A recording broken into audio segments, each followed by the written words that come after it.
កាលបង្កើតអីកូនប្រុសស្រីថ្លៃប្រពន្ធណាយស្រុកយើងមិនទាន់ស្រួលបួលឡើយ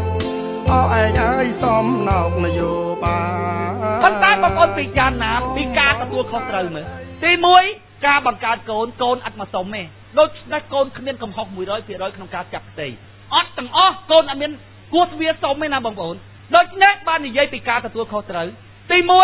ម្ដាយឪពុកណាត្រូវចិញ្ចឹមបីបាច់ថែរក្សាដោយផ្ដល់ចំណីអាហារឲ្យកូនទី2ជាការទទួលខុសត្រូវទៀតគាត់ត្រូវអប់រំកូនអប់រំដោយខ្លួនគាត់បញ្ជូនកូនទៅសាលា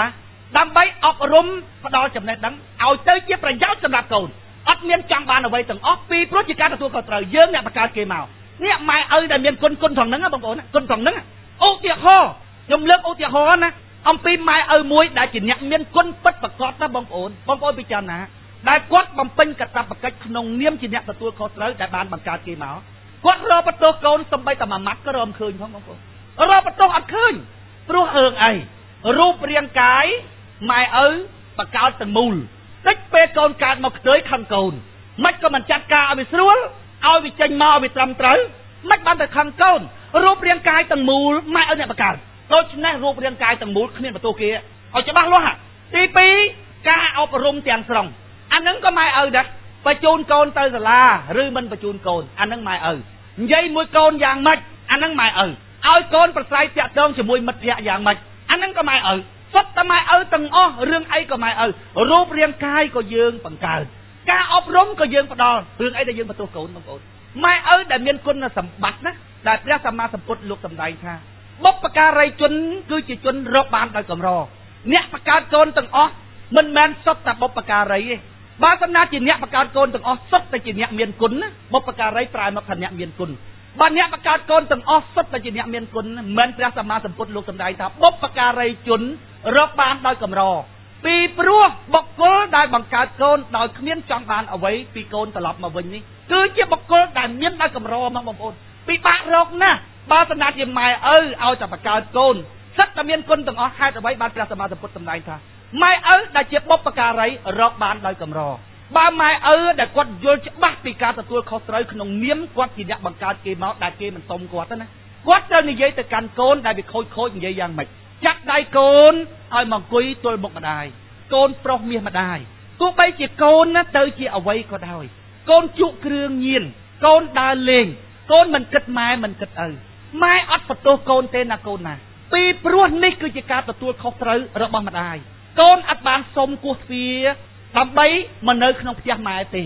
ម៉ែជាអ្នកបង្កើតកូនរូបរាងកាយក៏ម៉ែបង្កើតការអប់រំក៏ម៉ែបង្កើតដូច្នេះម៉ែទទួលខុសត្រូវ 100% កូនជក់គ្រឿងញៀនកូនដើរលេងយប់កូនជ្រែម៉ូតូកូនទៅជាមនុស្សបាត់សាកូនមិនគិតគូរក្នុងគ្រួសារម៉ែអត់បន្ទោសកូនទេណាកូនពីព្រោះវាជាការទទួលខុសត្រូវរបស់ម្ដាយរបស់ឪពុកប៉ុន្តែកូនត្រូវដឹងថាម៉ែឈឺចិត្តណាស់កូនម៉ែឈឺចិត្តណាស់ពេលដែលម៉ែឃើញកូនបែបហ្នឹងម៉ែស្ទើរតែស្រក់ឈាមចេញតាមភ្នែកម៉ែមិនអាចរៀបរាប់ពីទំហំទុក្ខដែលមាននៅក្នុងបេះដូងរបស់ម្ដាយនៅពេលដែលបានកូនមកបែបហ្នឹងប៉ុន្តែឲ្យម៉ែបន្ទោសកូនម៉ែអត់បន្ទោសទេពីព្រោះវាជាការទទួលខុសត្រូវរបស់ម្ដាយកូនអត់មានសុំកើតទេ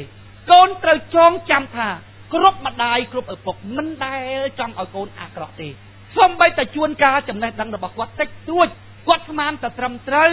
ឲ្យកូនមកធ្វើតាមខ្លួនឧទាហរណ៍ថាកុំឲ្យកូនធ្វើនយោបាយឲ្យកូនគិតតែប្រយោជន៍ផ្ទាល់ខ្លួនទោះបីជាគាត់គិតក្នុងផ្លូវបែបហ្នឹងក៏ដោយក៏ម៉ែឪចង់ឲ្យកូនល្អដែរប៉ុន្តែល្អតាមរបៀបងងឹតងងល់កូនត្រូវដឹងថាគ្រប់ម្ដាយឪពុកមិនដែលចង់ឲ្យកូនអាក្រក់ទេប៉ុន្តែវាជាអភ័ព្វរបស់ម្ដាយណាស់ដែលម្ដាយមិនអាចអប់រំកូនមិនអាចបង្កើតកូនឲ្យទៅជាកូនល្អប៉ុន្តែទោះបីជាកូននៅក្នុងស្ថានភាពបែបហ្នឹងម៉ែអត់បន្ទោសកូនទេកូនម៉ែអត់បន្ទោសទោះសោះពីព្រោះរូបរាងកាយម៉ែអ្នកបង្កើតការអប់រំម៉ែអ្នកបង្កើតប៉ិនកូនត្រូវដឹងថាម៉ែឈឺចិត្តណាស់កូនម៉ែឈឺចិត្តណាស់ម៉ែគ្រាន់តែរំលឹកដល់ពាក្យខ្លះក្រែងលោតថ្ងៃក្រោយទៅកូនកើតវុបដិសារីកូនណាតែងតែជន់ឈ្លីទៅលើសេចក្តីស្រឡាញ់របស់ម្ដាយឧទាហរណ៍កូនខឹងម្ដាយកូនរត់ចោលផ្ទះម្ដាយឪពុកណាអាណិតកូនខំដើររកកូនឃើញម្ដាយកូនឃើញឪពុកប៉ុន្តែដើម្បីឲ្យម៉ែឈឺចិត្តឲ្យម៉ែពិបាកចិត្តកាន់តែខ្លាំងដើម្បីកាច់ម្ដាយកូនរត់ពួននេះសបញ្ជាក់ឲ្យឃើញថា កូនសប្បាយចិត្តណាស់កូនពេញចិត្តណាស់នៅពេលដែលឃើញម្ដាយឪពុកឈឺចាប់កូនត្រូវចងចាំថានៅលើលោកនេះណាកូនណាអត់មានពីណាស្រឡាញ់កូនស្មើនឹងឪពុកនិងម្ដាយទេណាកូននៅថ្ងៃណាមួយដែលអត់ពីម្ដាយនិងឪពុកកូននឹងយល់កូននឹងពាល់ត្រូវនៅភាពឯកោនៅពេលដែលកូនណាបាត់បង់សេចក្តីស្រឡាញ់របស់អ្នកម្ដាយនៅពេលដែលម្ដាយចែកឋានទៅម្ដាយមិនចង់ឲ្យកូនមានវិបដិសារីបានជាម្ដាយនិយាយនេះម្ដាយមិនមែននិយាយដើម្បីឲ្យកូនដឹងគុណម្ដាយមិនមែនទេប៉ុន្តែម្ដាយអាណិតកូនក្រែងលត់ថ្ងៃណាមួយអត់ពីម្ដាយអត់ពីឪពុកទៅកូននឹកឃើញដល់អំពើអាក្រក់ដែលកូនបានធ្វើមកលើម្ដាយពេលហ្នឹងណាអត់មានអ្វីមកជំនួសវិបដិសារីរបស់កូនទេពីព្រោះរឿងទាំងអស់វាហួសហើយអញ្ចឹងសរុបសេចក្តីមកវិញទោះបីកូនទៅជាអ្វីក៏ដោយម៉ែនៅតែអាណិតម៉ែនៅតែស្រឡាញ់ពីព្រោះវាជាការទទួលខុសត្រូវរបស់ម៉ែនិងរបស់ឪពីព្រោះកូនអត់បានសុំទេនេះគឺជាការទទួលខុសត្រូវរបស់មាតាបិតាណាកូនណាប៉ុន្តែកូនត្រូវចងចាំពាក្យម៉ែជាចុងក្រោយទី1ម៉ែចង់ប្រាប់កូនថាម៉ែឈឺចិត្តណាស់កូនម៉ែតូចចិត្តណាស់ម៉ែឈឺចាប់ណាស់ម៉ែបង្កើតកូនមកម៉ែអត់ចង់បានអីពីកូនតែម៉ែចង់ឃើញកូនខ្លាយទៅជាមនុស្សល្អតែទីបំផុតកូនខ្លាយទៅជាមនុស្សបែបហ្នឹងម៉ែអត់បន្ទោសកូនទេពីព្រោះវាជាការទទួលខុសត្រូវរបស់ម្ដាយទី2ម៉ែចង់ជម្រាបកូនថាសេចក្តីស្រឡាញ់របស់មាតាបិតានៅលើលោកនេះគឺជាសេចក្តីស្រឡាញ់មួយដែលអត់មានមន្ទិលសង្ស័យដូចម្សៅមីដែលយើងច្បាច់ទៅអត់មានគ្រាប់កាឃាតបន្តិចសោះនៅថ្ងៃណាមួយម៉ែខ្លាចកូនមានវិបដិសារីនៅពេលដែលកូនអស់ពីមាតាបិតាទៅអញ្ចឹងកូនត្រូវគិតពិចារណាពីឥឡូវទៅឲ្យហើយប៉ុន្តែក្រោយពីម៉ែនិយាយបែបហ្នឹងរួចហើយបើកូនយល់ថាផ្លូវរបស់កូនដែលកូនជ្រើសរើសជាផ្លូវល្អកូនទៅទៀតចុះហើយថាឲ្យម៉ែកាត់ការកូនម៉ែមិនកាត់ការទេម៉ែជួយកូនទៅតាមលទ្ធភាពដែលម៉ែអាចជួយបាននិងក្នុងនាមជាអ្នកទទួលខុសត្រូវនៃអ្នកដែលបង្កើតគេមកទោះបីកូនទៅជាអ្វីក៏ដោយម៉ែនៅតែតាមថែរក្សាកូនបងប្អូនណាបើសម្ដីបែបហ្នឹងចំកូនដែលជាបុគ្គលគួរឲ្យភ្ញាក់ណាបងប្អូនមានឧបនិស្ស័យជាអ្នកភ្ញាក់វាលូនមកលិតជង្គង់ក្រោមបាតជើងម្ដាយម្ដងពីព្រោះម៉ែឪរបៀបហ្នឹងមានគុណខ្លាំងណាស់បងប្អូនម៉ែឪមានគុណខ្លាំងណាស់ចប់ពីរឿងម៉ែឪយើងចាប់ដើមនិយាយជាមួយកូនវិញអារឿងម៉ែឪបង្កើតកូនមកដើម្បីផលប្រយោជន៍ផ្ទាល់ខ្លួនដល់ពេលចិញ្ចឹមកូនក៏ដើម្បីផលប្រយោជន៍ផ្ទាល់ខ្លួនអានឹងជារឿងម៉ែរឿងឪណាអូនណាណាក្មួយណាណាកូនណាយើងជាមនុស្សយើងពិចារណាមើលទោះបីជាម៉ែឪគ្មានគុណក៏ដោយបង្កើតយើងអត់គុណអត់ចិញ្ចឹមបីបាច់យើងទៀតមានគុណតាណាទោះបីជាម៉ែឪអត់គុណក៏ដោយការធ្វើអំពើល្អចំពោះម្ដាយឪពុកនេះគឺជាការពិចារណាប្រកបទៅដោយគតិបណ្ឌិតកូនល្អត្រូវតែធ្វើបែបហ្នឹងពីព្រោះនេះគឺជាគុណសម្បត្តិនិងគុណតម្លៃរបស់កូនផ្ទាល់ម៉ែឪជាម៉ែឪលបល់កាច់លបល់យកអានឹងរឿងរបស់ម៉ែឪប៉ុន្តែយើងមើលទៅឃើញកូននោះមិនមែនដើម្បីគេទៅសើណាប៉ុន្តែអ្នកប្រាជ្ញបណ្ឌិតលោកមើលទៅលោកឲ្យតម្លៃមនុស្សអញ្ចឹងនោះមើលកូននោះម៉ែឪវាលបល់កាច់លបល់យកបើតាមតែម៉ែឪវាអប់រំកូននឹងវាប្រកាច់បាត់ទៅហើយប៉ុន្តែធម្មជាតិរបស់កូននេះជាមនុស្សល្អវានៅតែជាមនុស្សល្អទាល់តែបានមិនមែនប្រើពាក្យថានោះមើលកូននេះវាដឹងគុណម៉ែឪដឹងគុណលោកតាតែមានគុណក៏អត់មានគុណផងអញ្ចឹងយើងត្រូវនិយាយថានោះទោះបីម៉ែឪអត់មានគុណក៏ដោយហើយមើលកូននោះវានៅតែធ្វើល្អជាមួយម៉ែឪអ្នកកូនរបៀបហ្នឹងរកបានដោយកម្រដែលប្រពុតលោកប្រាប់ថាធម៌ពីរដែលជាធម៌រកបានដោយកម្របុព្វការីជននិងកតញ្ញូជនគឺជាជនដែលចេះដឹងគុណអ្នកដទៃរកបានដោយកម្រពីរហ្នឹងជាបុគ្គលរកបានដោយកម្រអាហ្នឹងវាជាតម្លៃផ្ទាល់ខ្លួនរបស់កូនផ្ទាល់ទោះបីម៉ែឪទៅជាឆ្កែជាឆ្មាអ្នកដទៃម៉ែឪគេមានគុណគេបម្រើម៉ែឪ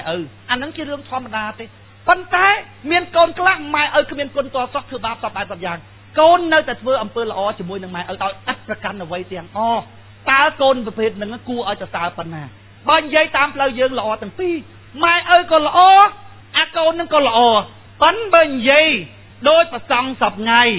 លោកថាទោះបីយ៉ាងណាក៏ដោយម៉ែឪនៅតែមានគុណនិយាយភាសាបែបហ្នឹងបងប្អូនម៉ែឪគ្មានការទទួលខុសត្រូវទេកូនតដេរោងចក្រទៅអង្គុយចាំទាលុយកូនទាតាមបានស្រួលស្នាក់អង្គខំបង្កើតក្បាលនាងឯងនេះឃើញទេគាត់និយាយរបៀបហ្នឹងធ្វើឲ្យម៉ែឪទៅជាមនុស្សអញ្ចឹងទីបំផុតភាសារបស់គាត់ដែលគាត់និយាយថា